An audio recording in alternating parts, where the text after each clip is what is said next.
I've come to understand a lot of the different teachings as principles that are meant to guide me towards the most optimum way to live.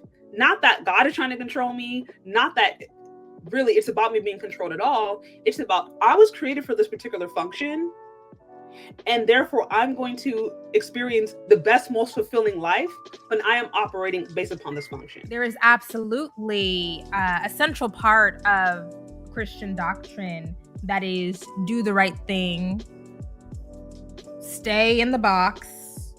Okay. So you guys know that I am a Christ follower, right? And she said there are some essential aspects about Christendom, Christian evangelicalism, which is about doing the right thing, staying in the box. The wording behind that is really curious to me. I will say I absolutely agree with her that there are certainly very religious circles out there that are all about trying to just force certain rules upon women, really, or just certain rules upon people in general for the purpose of controlling them. Maybe it's because they want ultimately their money, maybe it's because they want their loyalty or whatever. But yes, there definitely is a history of religion and Christianity being used to control people. We know Christianity was used to colonize, supposedly, to civilize supposedly different people. So there's definitely a dark history behind Christendom that I can acknowledge.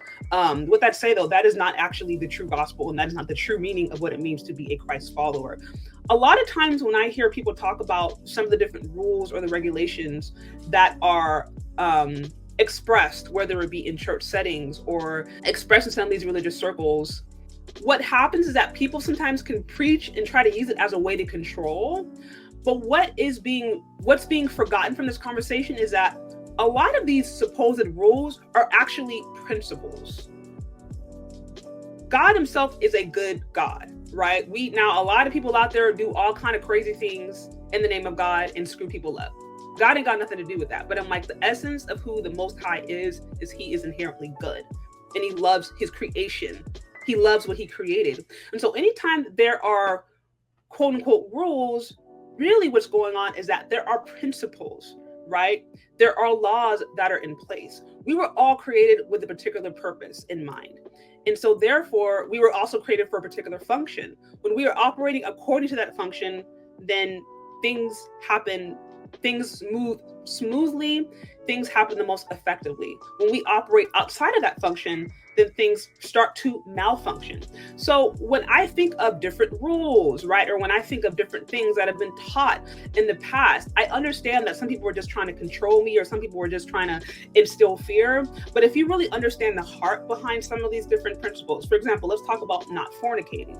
Some people may say, oh, that's just you trying to control me, that's you trying to put me in a box. But the reality is the female body was not made to have all these different foreign members going in and out of it, right? And so you may say, oh, okay, liberation for me means I just get to sleep around all the time. But that's going to cause harm to your body. That's going to cause harm to you psychologically. That's going to cause harm to you emotionally. And so for me, I've come to understand a lot of the different teachings as principles that are meant to guide me towards the most optimum way to live. Not that God is trying to control me, not that really it's about me being controlled at all. It's about I was created for this particular function, and therefore I'm going to experience the best, most fulfilling life when I am operating based upon this function. Think about it. Let's say I take an iPhone, right? I take this iPhone and I'm like, oh, you're not supposed to put electronics in water. But I say, oh, putting electronics in water, that's you holding me back. So I put this thing in the phone, I put it under a waterfall, I start, taking showers with my phone because I'm like, y'all trying to impress me. I should be able to do what I want with this phone. Technically, if I want to take a shower with this phone I can, but because this phone was not meant to have water on it, if I take it to the waterfall, if I go swimming with this phone, if I go under the shower, you know what I mean? If I put all this water in this phone, then it's not going to operate according to its intended purpose.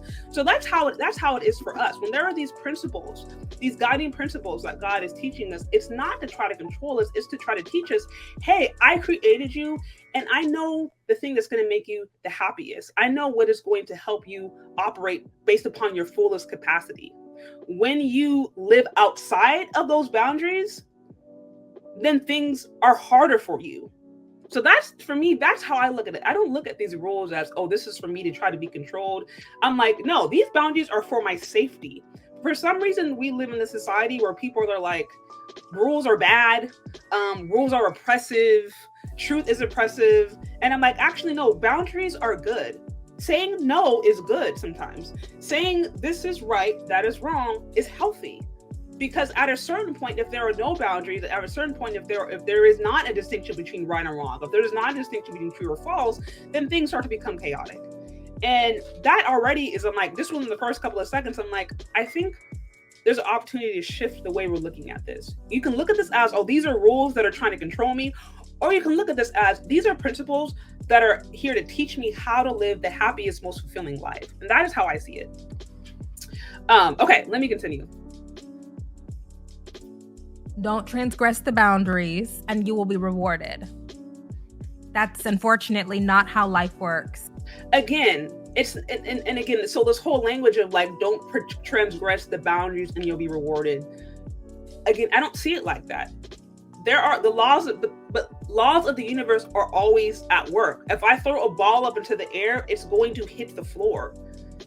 And so I've said this before, anytime people are actively trying to work against the laws of the universe that have already been established, that are not going anywhere, that is when they run into issues. And a lot of these principles that you see in these spiritual circles, yes, there are people who are crazy, and yes, there are people who use it to control, but don't throw out the baby with the bathwater. Look at the overall principle, because that principle is there to help guide you and give you wisdom. Like I said, you throw the ball into the air, it's going to hit the floor. That's the principle that nobody can escape. It don't matter if it's oppressive to you. The law of gravity is at work. So that's how some of these spiritual principles operate. But I don't think that there's an understanding about that. Some women just think that if there's a rule, if there is, not even a rule, they think if it is said, this is right, this is wrong, they see it as oppressive. And it's like, no, honey, this is not about oppression. This is how the laws of the universe operate. And when you operate outside of that, you're probably not going to be as happy or as fulfilled. That, again, that's how I see it. Let me continue.